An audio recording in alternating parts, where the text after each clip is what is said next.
Во денешниот дневник на ТВМ ќе гледате. Вредна донација од јапонската влада за општина Охрид.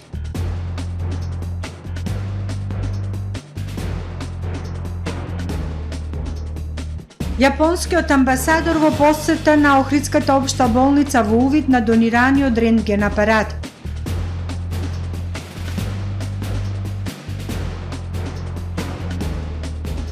Нема криза за пазарот на недвижности во Струга.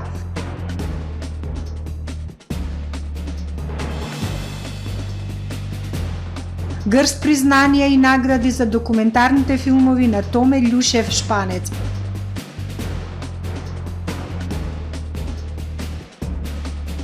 Поскапува бензинот. Ги погледнавме кратките најави. Со дневникот започнуваме по временската прогноза. Останете со нас.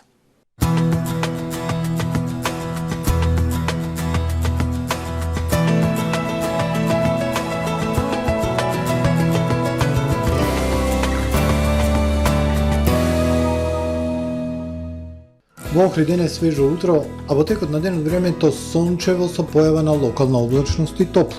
Измерена максимална дневна температура во нашиот град 19 степени Целзиусови. Во текот на ноќта кон петок ќе биде ведро и свежо.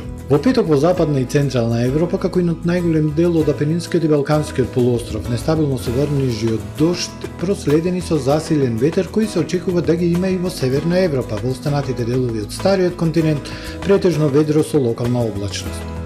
Во петок на северна Балканскиот полуостров умерено облачно и нестабилно време со врнежи од дожд. Во останатите делови стабилно со локална облачност, а во текот на денот облачноста ќе се зголемува. Максималните дневни температури на Балканот од 14 до 23 степени Целзиусови. Во Македонија во петок во утринските и предпладневните часови претежно сончево време со локална облачност и топло. Во текот на денот зголемување на облачноста, која ќе донесе умерено облачно време само со повремени сончеви периоди. Минималните од 1 до 10, максималните дневни температури во Македонија во петок од 17 до 23 степени Целзиусов. Во Охрид утре предпладне не очекува претежно сончево време со локална облачност. Попладне ќе настапи зголемување на облачноста, ќе донесе умерено облачно време. Минималната температура 7, дневната утре во Охрид 19. Во сабота веќе умерено облачно време со сончеви периоди, попладне и вечерта нестабилно со услови за врнежи од дожд, температурата до 15 степени Целзиусови. Во недела не очекува облачно време со обилни врнежи од дожд, локално и до 15 литри, ветровито и свежо. Минималната 9, дневната 14. Во понеделник свежо утро. Во текот на денот сончево време со локална облачност и дневна температура од 16 степени Целзиусови.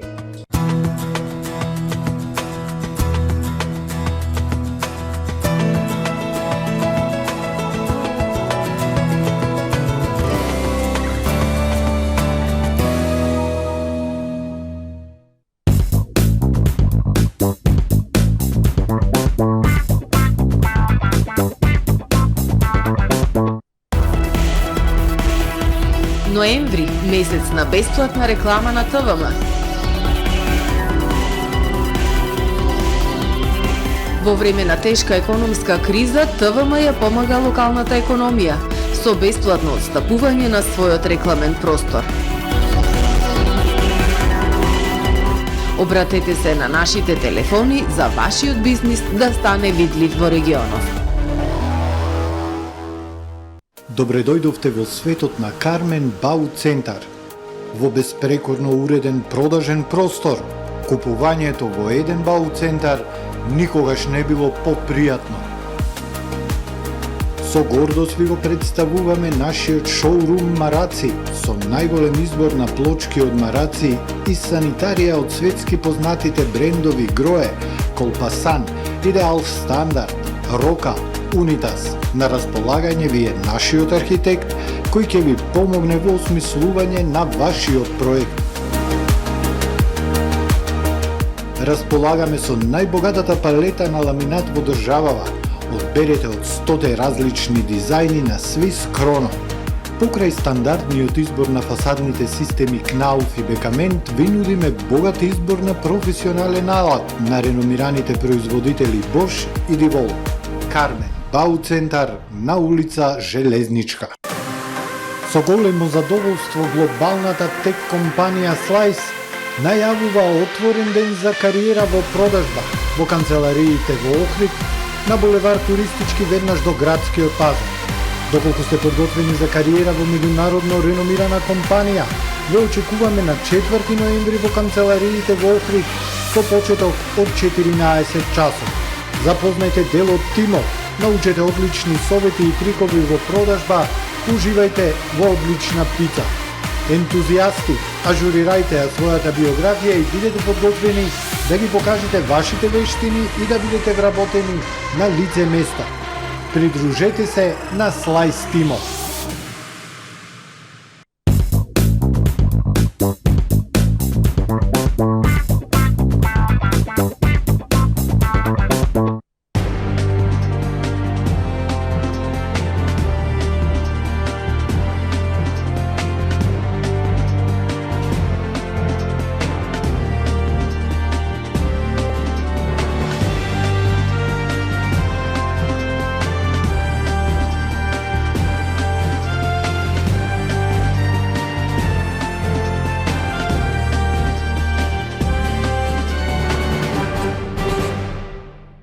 Добар ден, прво издание на Дневникот на ТВМ телевизија.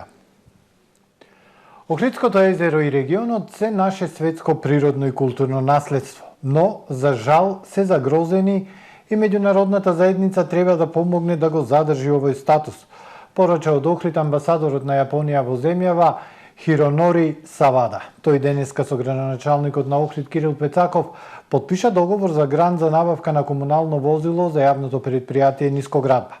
Со оваа донација, навремено ќе се санираат дефекти на канализационата мрежа, што ќе значи поголема заштита на езерото од отпадни води и побезбедна животна средина за граѓаните.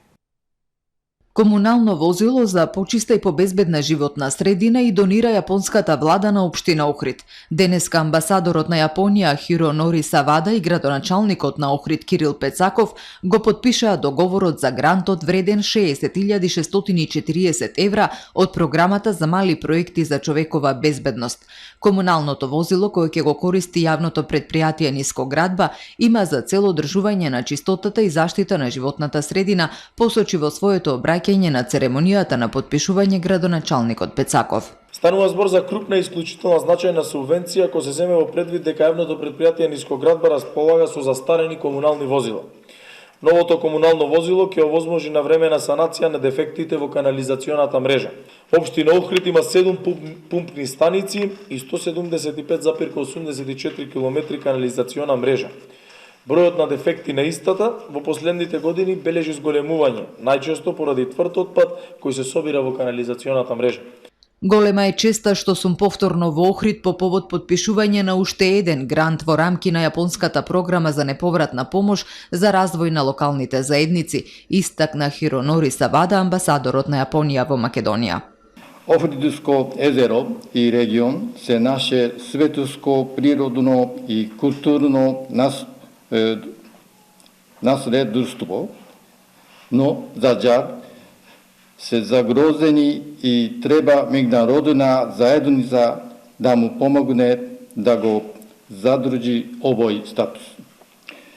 Јапонскиот народ е среќен и горд што му помага на македонскиот народ да има пристап до безбедна животна средина.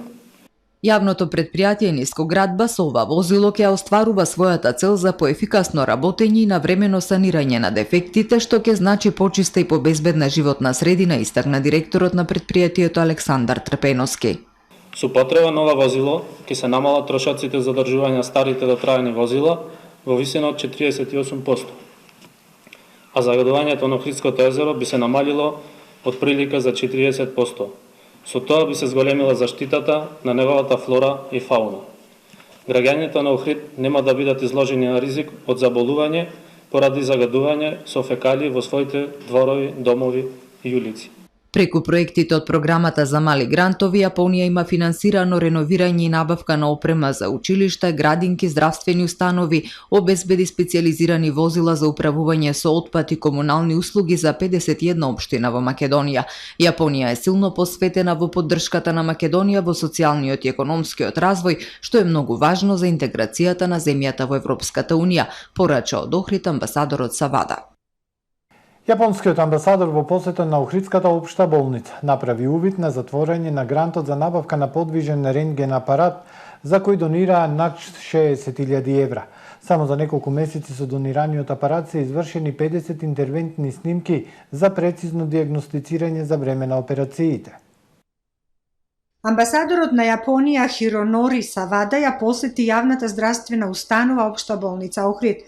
На хируршкото оделение направија увид на затворање на јапонскиот грант за набавка на подвижен рентген апарат кој чини над 60.000 евра, заедно со градоначалникот Кирил Пецаков и директорот на болницата Асен Шаин. Амбасадорот Севада од името на својот народ напомена дека е среќен што македонскиот народ ја има нивната поддршка за подобри здравствени услуги кои се прават во рамките на јапонскиот проект GGP, мали грантови за основни потреби и човекова безбедност. Драго ми е дека во текот на изминатите 4 месеци со оваа донација беа извршени околу 50 интервентни снимања, што овозможи попрецизна дијагноза кај пациентите за време на операциите. Во рамките на иницијативата на Западен Балкан, Јапонија е силно посветена да ја поддржи Северна Македонија во социјалниот и економискиот развој, што е многу важно за интеграцијата во Европската Унија. Асен Шаин, директорот на Општа болница Охрид, заблагодарувајќи се за вредната донација, истакна дека се овозможуваат подобри услови на хируршкото оделение за време на сложените оперативни интервенции. Со современиот апарат се подигнува квалитетот и безбедноста на пациентите, напомена Шаин. Каде што се добиваат високо квалитетни снимки, кои што возможуваат брза, точна и прецизна диагностика на хируршкиот тим во текот на изведувањето на операцијата. Сакам да нагласам дека ова наша соработка е долгогодишна. Таа датира уште од 90-тите години и се интензивира во 2016 година, каде од ваша страна добиваме донација комплетно ново опремено амбулантно возило за потребите на нашиот град и нашите сограѓани. Охридскиот градоначалник Кирил Пецаков исто така упати благодарност од името на охриѓани за вредната донација наменета во здравствениот систем и ликувањето на пациентите. Оваа донација е пример за нашето долгогодишно пријателство и реализација на многу проекти со нивна помош. При тоа градоначалникот Пецаков потсети на некои од нив.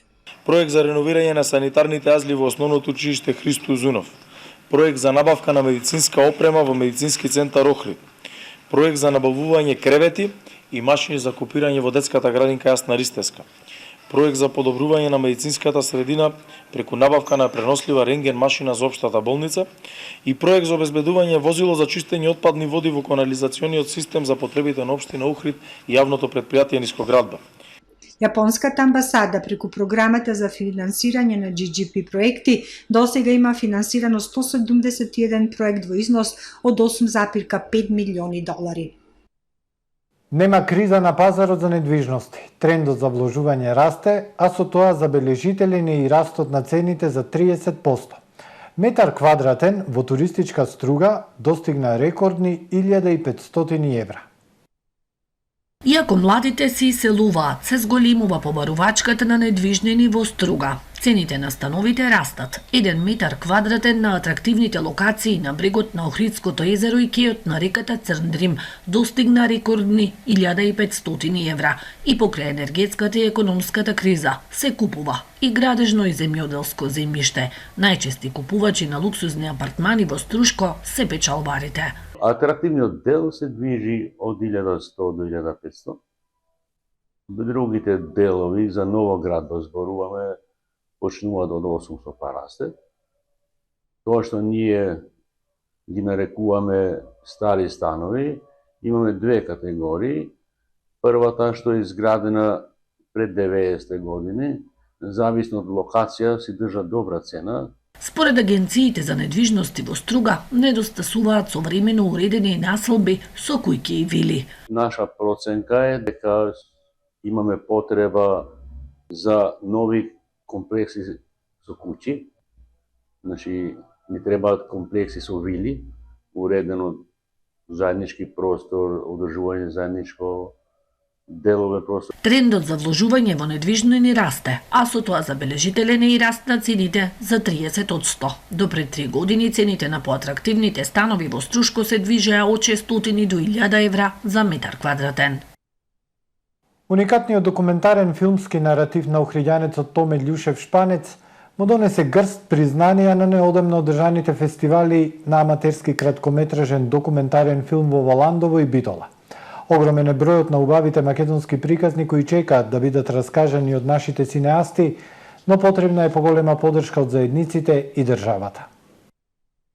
Кратката документарна приказна за демирхисарското село Вирово, поточно за старите занаети кои се во изумирање, му донесе 2 златни и 1 сребрена плакета на охриѓанецот Томе Љушев Шпанец. Неговиот краток документарен филм насловен едноставно како Аманет на 51-иот фестивал на аматерски филм кој неодамна се одржа во Валандово во организација на Киносојузот на Македонија и Народна техника, освои грст признанија од филмската фела. 15-минутниот филм посветен на младиот Ангел Петковски од селото Вирово, насловен како Аманет, освои златни плакети за режија и монтажа и сребрена плакета во конкуренција на документарни филмови. Најзаслужен за филмов е Ангел Петковски, детето значи кое живее таму и ги негува сите тие занаети. Значи свирит на кавал, изработува кавали, исто така работи на разбој, го работи разбојот, каенини прави, што во денешно време ретко се случува некој млад човек на таа возраст да ги работи тие занаети, да ги негува. Исто пишува и поезија. Еден е од членовите на КУТ Ининден во Демирхисар. Не знам, човекот едноставно да се каже дечко, значи ги негува сите занаети. Свири на гајда исто. Изработува ракотворби од дрво. На Љушев му биле потребни 3 дена снимање и многу повеќе во делот на постпродукцијата, за да ја даде душа на една од можеби најтешките форми во седмата уметност, краткометражниот документарен филм. Љушев претходно беше наградуван и на фестивалите Камера 300 на браќата Манаке во Битола и на меѓународните фестивали во Србија и Бугарија. Музиката на кавалот на Ангел на Љушев му донесе награда на филмски фестивал во Србија. На 30-тото издание на Интернационалниот фестивал на аматерскиот документарен филм Камера 300 во Битола, токму тој ги доби признанијата за најдобра режија, камера и монтажа, како и плакетата на Уника за филмот Трпејца. Пошто филмот представува една репортажа за Трпејца, значи за животот на Трпејца и наследството, значи на Трпејца, како живееле трпејчани, фамилиите, како се занимавале со риболовот, како обстојувале едноставно и за делот, значи под Галичица и Галичица и самите тие легенди кои се раскажуваат. Сам помогнат само од неговиот внук. Љушев остава не само филмски запис кој ќе ги паметат учесниците на фестивалите и сите оние кои го сакаат автентичниот македонски документарен наратив, туку и сведоштво за животот на овие простори за идните генерации. Евро Супер 98 од полноќ поскапува за 2 денари. Малопродажната цена на екстра лесното масло за домаќинство од вечерва на полноќ се намалува за 3 денари, додека малопродажната цена на бензинот Евро Супер 98 се зголемува за 2 денари по литар, одлучи Регулаторната комисија за енергетика. Новата цена на Евро Супер 98 ќе изнесува 94,5 денари за литар. Малопродажните цени пак остануваат исти на Евро Супер 95 90,5 денари по литар, Евродизелот се точи за 99 денари, а мазотот 50,06 денари за килограм. Во продолжение вестите од светот.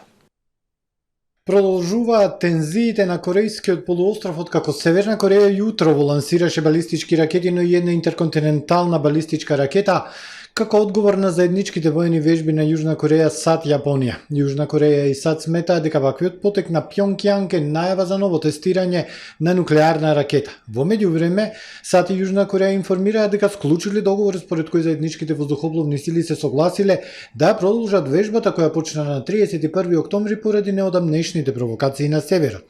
Од Белата куќа истовремено ја обвинуваат Северна Кореја дека тајно испорачува оружје на Русија за војната во Украина. Портпаролот на Советот за национална безбедност Џон Кирби вели дека се уште трае истрагата за ова, но дека верува дека ваквиот потек на Пјонгјанг нема да го промени текот на војната.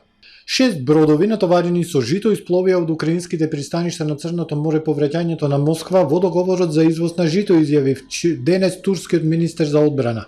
Со тоа, вкупниот број на бродови од Украина кои превезуваат повеќе од 9,7 милиони тони жито се искачи на 426 од стапувањето во сила на договорот од јули со посредство на Турција и Обединетите нации. Турција се надева дека договорот за извоз на жито ќе помогне да се отвори патот кон прекин на огнот и кон мир, изјави турскиот министер. Москва се врати на договорот кога со посредство на Турција доби гаранција од Украина дека нема да го користи поморскиот коридор за воени дејствија против Русија, но Украина останува на ставот дека не презела нови обврски надвор од условите од јулскиот договор за извоз на жито од украинските пристаништа на Црното море по руската инвазија. 20 милиони граѓани на Нью Делхи дишат во смог бидејќи индексот за квалитет на воздухот ги пробива тешките и опасните категории на речиси сите мониторинг станици во индискиот главен град, што предизвика затварање на училиштата. Индексот ја премина нормалната вредност на многу места денеска утрово според податоците од Централното тело за контрола на загадувањето. Оваа состојба влијае на здравите луѓе и сериозно ги погодува оние со претходно постоечки состојби. Најзагадениот главен град во светот секоја зима е обвиткан со смог, бидејќи студениот и тежок воздух ја заробува градежната прашина, гасовите од водозилата и чадот од запалените стрништа во соседните земји за да ги исчистат полињата за следната култура. Родителите и еколозите повикаа да се затворат училиштата. Делхи ги запре повеќето градежни работи оваа недела за да го намали загадувањето и ги повика граѓаните да возат мотоцикли, да работат од дома кога е можно и да го намалат јагленот и огревното дрво. Глечерите во светот, вклучувајќи ги и последните во Африка, неизбежно ќе бидат изгубени до 2050 година поради климатските промени, се вели во извештајот на Обединетите нации. Третина од глечерите лоцирани во светското наследство на Обединетите нации ќе се стопат за 3 децении, се наведува во извештајот на УНЕСКО. Ќе исчезнат последните глечери на планината Килиманџаро и глечерите на Алпите и Националниот парк Јосемити во САД. Ќе се стопат без оглед на активностите во светот за борбата против климатските промени, велат авторите на извештајот. Проекциите се заснованаат на претходен извештај кој користел модели за да се пресмета како глечерите на светското наследство ќе се менуваат со текот на времето. Ова е се во првиот дневник на ТВМ. Ви благодарам за довербата. Пријатно.